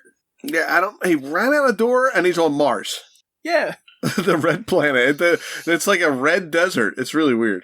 There's a single cabin, and Batman and Robin try to run in through a door, but they smash into heavy slabs of stone, because of course they do, which I don't... Did they get knocked out from that? I think they get knocked out because it says someone regains consciousness. Well, I didn't count that. Oh yeah, inside the shack, Batman awakens. He was out cold. Alright, well that's... Hold on, now I gotta look at the numbers. Batman's 41st knockout, and then where's Robin? That's Robin's 26th knocked out. So yeah, Rocky then ties Robin to a stone and throws him into a... This is an abandoned quarry, by the way. He throws him into like a pool of water into the quarry. But the rock's not heavy enough to drink him down to the bottom. He wants them to be able to tread water so that he can tire out. He wants to torture him. I guess. Yeah, he wants him to be able to swim long enough. And when he finally has to give up, then the rock will sink him to the bottom. Honestly, he wouldn't even have to do that because quarry water absorbs all the chemicals from the rocks. And going in that water is like going into a pool full of chlorine, like something like 27 times worse. You'll come out with all kinds of burns and rashes. And because stuff, there are quarries around here, and kids swim in them all the time. Yeah, they really shouldn't because it will burn your skin because of all the chemicals from the rocks and stuff. I'm telling you, giant bonfires and everyone is in the quarry. I'm telling you. I swam back there for a long time. Yeah. I don't... whether it is or it isn't, I don't know. It's possible. Right, but I mean, maybe they're not digging up, like... I think they're only mining sand out of there, so maybe it's just... I guess it does depend on what's being quarried mined out of there, yeah. But, like, I know those... Well, the other thing is when it's an open quarry, it might be different. Like, so these quarries aren't being mined anymore, and they're filled with clear water now. So it might be different. They do have sinkholes where people get sucked down into the sinkholes, too. Oh, yeah. Definitely. But that's why a lot of the times the quarry water is really, really blue. Okay. Yes. And that's because of the chemicals in there, and you really shouldn't be swimming in it because of it. In fact, some places actually dye the water black so people won't swim in it because, you know, they see blue, we're going to swim, but if you see black, they won't because of the issue with it burning your skin and stuff like that. Actually, me and Lumpy were in a canoe. Remember that, Lump? We were in a canoe in one of the quarries, and it was super deep, but you could see all the way to the bottom. It was so scary. It was so weird. It was scary. It felt like you were like miles like you were floating. Yeah, it was weird. It was crazy. Yeah, you really shouldn't be swimming in quarry water. We didn't swim. I don't anymore. I'm an adult now, so. But I'm just saying, don't do that. It's not good for you. It's like swimming. Literally, it's almost like 27 times worse than chlorine. It might be what's wrong with me. It's fine. But anyway, so he throws Robin into this quarry water, and then I guess he just grabbed 5 clumps of sulfur and laid it in front of Batman and lit it on fire. Yeah, he's gonna make him not be able to breathe from the sulfur. Yeah, it's because it's brimstone. Yeah. And so he does, and Batman starts to choke, but of course there's a grind wheel right next to him, and so he uses the grind wheel to cut his vines. Of course he does. I just never understand, just the concept of every time Batman gets tied up. It's just like they find a new way for him to figure out how to cut his vines. I would accept it if he had something sharp in that utility belt, but he never does that. He never pulls the knife out of his utility belt. Yeah, I'm not sure how grindstone works, right? But if it's spinning like that, wouldn't you have to power it with your foot? You do, and I don't know if he does the vines with the... I guess they do draw it like it's spinning. Yeah, it looks like he pedals it a couple times first and gets it spinning and then jumps up and spins around while it's spinning. I don't think that would work. Probably not. I don't think it would spin enough, no. That's what it looks like. Well, he's got really strong legs. Anyway. The friction would stop it. But anyway. Robin's getting tired, and so Batman throws him a rope, which is useless to him because... Oh, no, I'm sorry. I guess he lassos Robin with him. Yeah. But then he says, Robin, my arms are too numb from being bound to lift you all the way. I'm going to try something. But he manages to lift a giant boulder. Yeah, he throws a boulder over. I thought the exact same thing. I'm like, I can't pick you up, but I can definitely throw this giant boulder over. What he should have said was, this story's about stones, and I want to use a stone to get you to come up. That's what he should have said. Pretty much. Anyway, they congratulate each other, but now they need to go to a petrified forest where the last guy is, because, of course, we didn't get the other guy, but he's out of the story now, so he's a good guy, too. He can't die, so we gotta go to the last guy. Yeah. Who I guess runs a petrified forest. Yeah, I don't know what he's doing there. So, Rocky shows up with it and has a petrified log, and I guess he's about to chuck it on this guy. Yeah, do you see the size of that log? I have a piece of the petrified forest that somebody brought back. It is about the size of a regular brick, and the thing weighs like 10 pounds. There's no way he's picking a log of petrified wood up over his head like that. I mean, he was smashing rocks for a long time. He's probably really strong. Yeah, you're right. But anyway, Batman and Robin shows up, and they chase him to a log bridge. Because, of course, they were on bridges this whole time for some reason. Yeah, and so, the other thing is they're calling this a stone bridge because it's a petrified log. Yeah. And I'm like, they're really reaching for stones. Everything. Well, then I thought it was summer, to be honest with you, but But suddenly the sky darkens and downpours a phenomenon of nature known as hailstones. It starts howling on top of them. And so they tussle for a panel, and then Rocky trips over the hailstones and dies because the last panel is, and so as it must end to all men, death comes to Rocky Grimes. He lived by the stone and died by the stones, and finally ended up underneath one, a tombstone. And that's why this whole story was written, so they could do that last panel. That was it. It's like, let's do something about stones and we can end it with a tombstone. It'll be great. Yeah. This was a very stone pun-filled comic that has no point whatsoever. It's a completely pointless comic. This one had Batman, Robin. Stoneless. You're stoned. This one had Batman, Robin, Commissioner Gordon, and then all the rest of these are single appearances or dies. Rocky Grimes dies. Brenner, single appearance. Finn Ghazi, only appearance, dies. Lefty Shade, only appearance, dies. Mason, single appearance, and Park, single appearance. And that's it. Alright, one more to go. This last story is called Destination Unknown. Lumpy, what's happening on this non-canon splash page? Alright, so... this is different.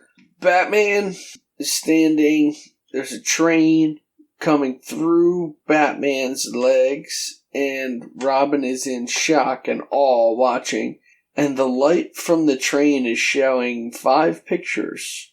One of a guy in an iron lung, a guy lighting a cigarette, a guy and a woman. I don't know what that other guy is. Has like a gangster kind of top hat. That's actually a detective we learn later.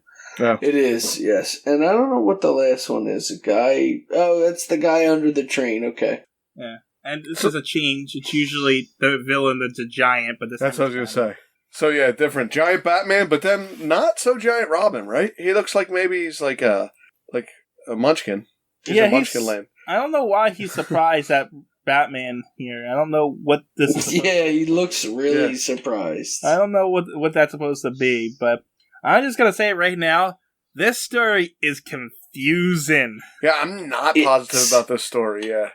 I didn't hate it, but it's hard to follow just because I feel like it kind of like jumps around, and then I feel like they kind of they just like they drew stuff, but then didn't talk about it. It was weird. It's like there's panels missing. Yeah. Yes, I agree. It didn't make any sense. Like the one guy that shows up is weird. It's weird. It's supposed to be like a mystery kind of thing again, but the clues don't make sense either. Anyway, we open up at Gotham City Grand Central and a train is going to California. So we got this secretary who's boarding with this eccentric guy, and then we get a conductor who goes around and talks to the eccentric guy who's looking for oddities. He says he'll give the conductor $1,000 if he can find him an oddity. And so the conductor goes around to the first room to the nurses with the iron lung, asking about oddities. They're like, "This guy's gonna die if you come in here and disturb us like this. We gotta get to California. Why are you bothering us?" And then the conductor goes to a detective who has caught an escaped convict who claims that he's innocent, but he's taking him back to California so he can get a promotion to lieutenant. And then we cut outside where I don't know why this guy is running. Get away from the flyer, I'll call it. I guess he's jumping onto the train. Well, he doesn't jump onto the train. He jumps underneath the train and holds onto the bottom. He's running to catch the train as it runs by. But he's underneath it, and I don't think he would survive very long under there. But maybe I'm wrong. Anyway. Yeah, I don't know. I never tried it. Anyway, this is just to introduce us to our cast of characters. And then the conductor is stumped because nothing ever happens. And then we get a very racist scene. I didn't even notice that. You didn't notice this scene right here? I've read the bubbles, but I didn't really look around. It's weird. Those guys look like they're in blackface. I think they're supposed to be African American. Yeah, they don't look like that though because their lips are not. Are monkey size? Yeah. It's racist. No. It looks like their mouth part isn't made up, but the rest of their face is blackface, doesn't it? That's the depiction of a classic African American in the past. It's a racist scene. It looks terrible. I'll give you that. It looks bad, you're right. It's weird. Because we have a bunch of essentially racist depictions of African Americans serving a bunch of white people dinner. Yeah. I didn't really pick it up before. I actually didn't take notice to the people. I honestly, if their lips were pink, it wouldn't look that bad to me, but it's the flesh color weird mouths they have. Uh-huh. It's a classic depiction. I've seen this depiction before in the past. Really? Yeah, you said that, and you did point it out before. So, whatever. Moving on. We get a scene of the guy underneath the train, and then a scene of the train moving along. And train looks like it's going fast, too. Yeah. And then a shadow of a guy knocking out the conductor. And I thought it was the guy under the train. So did I. At first I did think it was the guy under, because what's that guy doing? He's just hiding under the train. I don't know how he expects to get onto the train, but... Weird. I don't know. It's weird. You're right. And then we get another picture of a train, but it's not slowing down. It's supposed to slow down, but it doesn't. And it continues on. And then everyone's starting to panic about how the train is not going to stop. Instead of slowing down, yeah. And so Gordon calls Batman because I guess he uses the bat signal. Bat signal. Yeah. The weird bat signal again. Where Batman and Robin are on a date. They are on a date. They are in a romantic boat ride. They really are. It's literally what they are. They are in the middle of the lake at night. Yeah. It's a romantic boat ride. Dick says this is the life. Soft breezes, moonlight, and you do all the work. Yeah. They're just in the middle of the night on a boat in the middle of a lake together. They're eccentric billionaires. Is that what it is? Oh, yeah. Okay. Yeah, no, that's not what it is at all. I don't have any problem with it, but it's, that's your son. I was going to say, there's a problem when he's 10. There's a problem. Yeah, that's my problem with it. But, come on. It's weird. I mean, he's like weird. laying down, lounging out while Bruce is rowing around. It's definitely a strange picture. Yeah. And I would have just brushed it off if I literally, if every story didn't have something in it like this. But, whatever. They see the bat signal and they go forward. They go to Commissioner Gordon's office, and he tells them that they gotta go stop this train. They get in the bat plane. I guess the train's never going to make the curve is the problem. They got to catch it before it hits that curve where it's going to go off the tracks. But by the time they land and do all the things they do, it's already made that turn.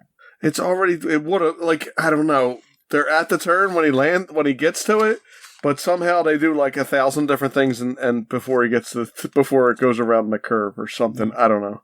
Well, Batman lands on the train. I guess Robin continues to fly away. Yeah. But there's a guy on top of the train who shoots at Batman. Batman jumps into the conductor's seat and slows the train down. Here's another thing. He has a parachute on his back. That's right. All right, go ahead. I'm sorry. Saving the day. He sees the conductor waking up, and then he calls Robin, says meet him at the station, and the train stops, and the day is saved. So the guy on top of the train has a parachute on his back. His plan was to jump, I guess, when they got to the curve? Yeah. Okay. Apparently. Yeah. Is that what that is? It's a parachute? He mentions, with my little parachute, I'll leave before that with my little parachute. So weird. I see, this little backpack thing, but I just didn't. He actually, I guess. The shadow, when he shoots, he looks like Boba Fett from Star Wars. Yes, he does. He's going to take his jetpack and fly away. And so, the conductor's like, someone hit me, I don't know what happens. And they're like, the conductors thought they were goners. The secretary's mad, he's upset about what happened, while the eccentric guy is all happy about it. The guy who was underneath the chain says he can't take any chances to be seen for some reason after we find out who he is later. And then Batman catches him and says, he ties him up and says, I'm going to question you later, and locks him into a boxcar. There's a lot of weird crap going on. Yeah. And then Bruce buys a ticket to get on the train, and I guess Robin buys a bunch of comic books. Yeah. This is the part I've been waiting for. Yeah, he gets a bunch of comic books, and I guess they let him on the train to sell the comic books. I don't know. Well, not at first. Well, he just goes and starts selling them, and then Batman's like, oh, let him go. He looks like a good kid. Oh, okay. We're not quite there yet. The secretary finds the guy tied up in there and lets him go. And it's like, oop, did I make a mistake? Did he the one try to do the train? And I don't know what happens in this panel, because I thought he was on the train, but he seems to be jumping from a water tower to the train. Yeah, I'm not positive what's going on there either. Anyway, and back in the train, the conductor is, I guess, checking... he asks Bruce if he knows of any oddity so he can get the $1,000 from the guy who wants an oddity. And then Dick shows up selling a copy of World's Finest Comics, and... Only how much? It's 96 pages of the finest comics for 15 cents. So he's trying to make a nickel. He is. He's trying to rob him for a... Well, he's got to make a profit, I guess. Yeah, I guess. Well, the question is World's Finest 15 and Batman's only 10? I don't think so. But I can tell you in a second. But then in the next panel, he sells Bruce a Batman comic. Oh, no, he gives him a free Batman comic. Yeah. And Bruce says, that's my favorite magazine. World's Finest is 15 cents. World's Finest number 7, 15 cents. It's 96 pages. Oh, it's because it's got Batman and Superman in it. And it's 96 pages seems like a lot when most of the stories are 13 pages long. 13 pages, yeah. It's 26 and 26, about 50 pages for comics, and that's not counting all the ads that are usually in these things. Probably a lot of ads. Yeah, so, whatever. No, 96 pages sounds right, actually. Does it? Because, hold on, keep going. I'll look something up real quick. So he gives Bruce the Batman comic, and then we get to the next page, and there's a guy choking another guy. What's going on here? So this is the one. This is the one thing I didn't understand. So is this guy a bad guy or not? He chokes the conductor, the guy in the plaid green that the lady untied. He says sorry when he does it, so maybe he's not a bad guy. He choked him. He says sorry, chum. Him out. He says sorry, chum. I got some unfinished business. I'm so confused by this one. Is that the detective? Yeah, that's the detective. So then they show the detective sleeping. And then they go to a part where Dick is walking to the different rooms trying to peddle his comic books, and he hears the woman talk about how she untied that guy. Right. And right? That's the guy looking for the oddities that she's talking to, right? Exactly. She's his secretary. Oh, right. And then Dick tries to go into the Iron Lung room again, and the guy freaks out. Now, tells him, get out of here. If it was truly a guy in an iron lung that if anything bothered him, he would die, why wouldn't they just lock the door? Why is everybody trying to get into that room? I mean, Dick's trying to just sell comics. Yeah, but that's not the first person that tried to walk into that room. And they're like, no, you can't come in here. Multiple people have. It's so stupid. Oh, okay. It was 64 pages for Detective Comics. I remember them advertising. Oh, okay. How many pages it was, but it's only 64 for Detective Comics. So that's like another 2 comics. Yeah. They're doing 13 pages. Unless the Batman and Superman stories are really long. Unless there's just... You know what? I think there's only one Batman and one Superman story in it, and I think there are other superheroes in those stories. Oh, okay. I think that's how it works. And as for the guy choking out a guy, I have no idea why he's doing this. That's what we were just saying. It makes no sense. This is where I think they lost panels, but we'll get to it as we go a little further. But yeah, and I don't think the detective was asleep. I think he was knocked out. Okay. Okay, it just says he's blacked out also. Yeah, but I'm pretty sure he got knocked out, but I'm not 100%. And Robin sells the magazine to the eccentric guy, which you said... The Iron Lung. So Dick is putting together the pieces, essentially, of different things that happen. And so he goes reports to Bruce that what's happening, so they get changed into their outfits. Okay. So they go into the Iron Lung room, which has... Because the nurses knocked out the cops so they can kidnap this guy and put them in the Iron Lung so they can kill him. Because there was never anyone actually in the Iron Lung. It was a dummy in there before. Yeah, and there's wax dummy. Poison gas coming out in that room, right? Right. So they put the guy who was going back to California getting taken back by the detective for murder, who claims he's innocent, into this, so they could kill him. Oh. And so that he can't testify and get somebody who is actually guilty in trouble. These are a lot of long parts of this story that are explained in like one panel. Yeah, I mean it's that's what I said. It's like. It jumps around too much for this story. All right, but Batman knows that they couldn't have jumped out. The plane's moving so fast, so he thinks they're on the roof, and they are. And it's the 2 nurses, and they're trying to jump off, but then one of them shoots Batman in the arm, and I guess he's never been shot in the arm before because this pretty much takes him out of the action for the rest of the fight. He's super weak after this. Robin jumps onto one of those light things, right? It's the train? Yeah, I don't know if it's a light or if it's like the thing that changes tracks or something. No, that's what I thought. I don't know how the train changes tracks. Isn't that like a lever on the ground level? Sometimes, but so some trains would actually have a thing that would hit that switch sometimes. Sometimes it is up in the air. Most of the time it's on the ground. Right. Okay, so they hit that thing and it changes the tracks. Robin knocks out the 2 nurses, which are male nurses, I should say. But now they're heading towards a head-on collision with another train. And so Batman runs to the front of the train, and I don't know what he was planning on doing here. Well, I think that what he does is what he was planning on doing, but I'm not positive.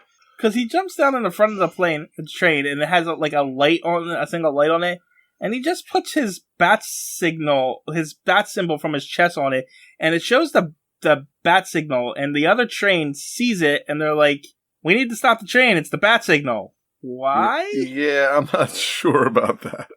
Batman shows up when there's trouble. There must be trouble. Quick, Joe, the brakes. I don't think that's true. Maybe Commissioner Gordon is just shining the bat signal up in the sky. Do all trains stop when they see a bat signal? Yeah, I don't know what's going on here. Well, he knows that... Oh, no. So it's weird because... They show them looking up in the sky at it, but if you actually look, the bat signal technically is shining in their faces. Right. It would be shining off that front light. Yeah, so maybe that's when they hit the brakes, when it actually started to shine at them and not in the air. Whatever. Anyway, they get to their destination, and the guy who was caught by the detective says he essentially pulled a fugitive he escaped so he can go collect incident evidence that would clear his name and to win himself a new trial. Yeah. Which he did, apparently. But the detective tries to claim that he stopped the bad guys and everything was okay. But then the nurse is like, no, he didn't. Batman stopped us. And then they confess to the whole thing that they were the ones that... the whole thing. Yeah, they confess to the murder. Yeah, it's like a 2-paragraph bubble. They do. They confess to the murder that they happened to be on the same train that the guy that was going back to jail who was being arrested. None of this makes sense. No. Because... why was the guy being brought... if he was arrested and being brought back to... whatever. I don't care. I'm done. Because the press is interviewing everybody. And then the press interviews the secretary who... This press guy is kind of a jerk, too. He says, you're going to marry this hobo here? Yes, hobo? And he's like, he's not a hobo. He's Ken Thorne, the president of the railroad. He was just out looking for adventure? What? Why? He's the secret shopper. Maybe he's the secret shopper. That's not what they say. No, they don't say that. Adventure or not, he choked the guy out. For no reason. Yeah, he choked somebody. And they never even talk about it. It's just over. Yeah, like, why did he jump onto the bottom of the train? Why didn't he just get on the train like a normal person? Why didn't he... Getting on a train ain't adventure. You gotta be under the train for adventure. Whatever. I don't know. Anyway, the eccentric guy got his oddity as he's got this giant story that he can tell on his radio program, and the conductor says 40 years of taking folks back and forth and nothing ever happens. But I guess that means till today. Yeah, but it doesn't say that. So no, he's apparently didn't know anything happened on this train either. Yes, so he's just still a bored conductor, and nothing ever happens on trains, apparently. I don't know. That's the end of this stupid comic. Yeah, that is the end of it. That one was, I don't know. I didn't like that one at all. Yeah, that one was just, like, I don't know that I hated it. I just feel like they didn't finish it, or they rushed to finish, and they were going somewhere else, but then realized they were going to run out of pages and had to change it, but didn't change all the... Like, something was just wrong with that story. It was a confusing, convoluted mess. Yeah. Yes. So the feature characters, Batman, Robin, Commissioner Gordon. And it says antagonists, and it says nurses, single appearance. There's never any nurses ever again on this in Batman? I guess apparently not. And then all of these are single appearances. Clyde Clayton, Mrs. Hibbs, Mr. Fortescue, John Keyes, Detective Guffey, and Ken Thorne. This isn't the first time where they put a cast of characters in here that we do not give any crap about. Yeah, no. And they not definitely tried to give one. you like a story for each of them, and it was like a waste of my time. Yeah, it's just pointless. It's like, none of these characters matter. It's not like they're going to come back in any way. They're not... Right. And they didn't even matter for the story, like the millionaire hobo guy. They talked about him for 3 seconds. Right, the guy with the oddities was in like 3 panels. It was the hobo guy was just there as a red herring to make you think he was behind it all. But yeah. It's a poorly told mystery story, honestly. This one had 3 mysteries in it. Did it? Yeah, we were wondering what was going on with Robin. Then with the Joker was a mystery. I just think Batman was bored of Robin and wanted to break up and decided at the end. or he was just bored and let's just try to drive Robin crazy for a little while for no reason whatsoever. That's possible too. maybe he'll get himself killed this way instead of me trying to do it. He can drive him and jump off a bridge or something. I guess technically all of them were mysteries. All 4. Was the Rocky one a mystery? Yeah, I mean, they were trying to figure out what was going on. I mean, it was a mystery for them. It was a mystery for him, but it was never presented as a mystery to us. You don't think so? No, because we knew from the start. I guess you're right. You know right from the start that he's the one doing it. And why he's doing it. That story was just there to tell rock puns. 17 of them that I don't know where they got that number from. We've had... I don't think this is the worst Batman we've read. There's been a few really bad ones. Yeah. But this one is at the bottom somewhere. It was a fun read, but it wasn't... I didn't feel like it was that bad. Yeah, because reading it, I didn't think it was that bad. I was able to read it all and not be bothered by reading it. Yeah. I was having trouble the whole way. Every time, because like I said, the last story confused me. That's because you don't know how to read. Yeah, okay. Whatever. I didn't like it. I liked it better than the last couple, I think, but the last story itself was bad, though. Anything else? No, since we got that last bad one, I'll give you a good joke. All right, you ready for a good joke? I don't know. You haven't told one yet.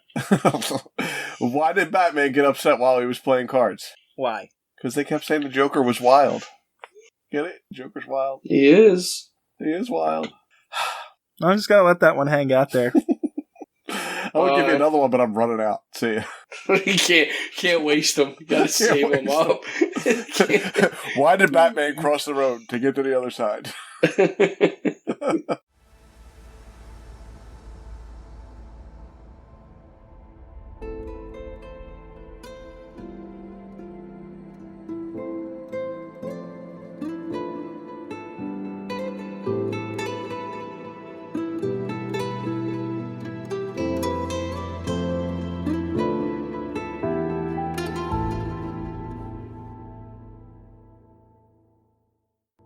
TJ here from Comics and Us, just here to plug the social media. Check us out on Twitter. Our handle is @EveryTNUs because someone took everything and us, but the name of the Twitter page is Everything and Us Podcast, and then the handle is @EveryTNUs. You can also check us out on Instagram, which is also Everything and Us. These all encapsulate all the podcasts that I do, but you're going to find all your updates for Comics and Us, Anime and Us, so forth and so forth. You can also contact us right now at everythinginuspodcasts@gmail.com. Still working on the website. And until then, that's where you can get a hold of us. That's all. Thanks for listening. Talk to you later. Bye.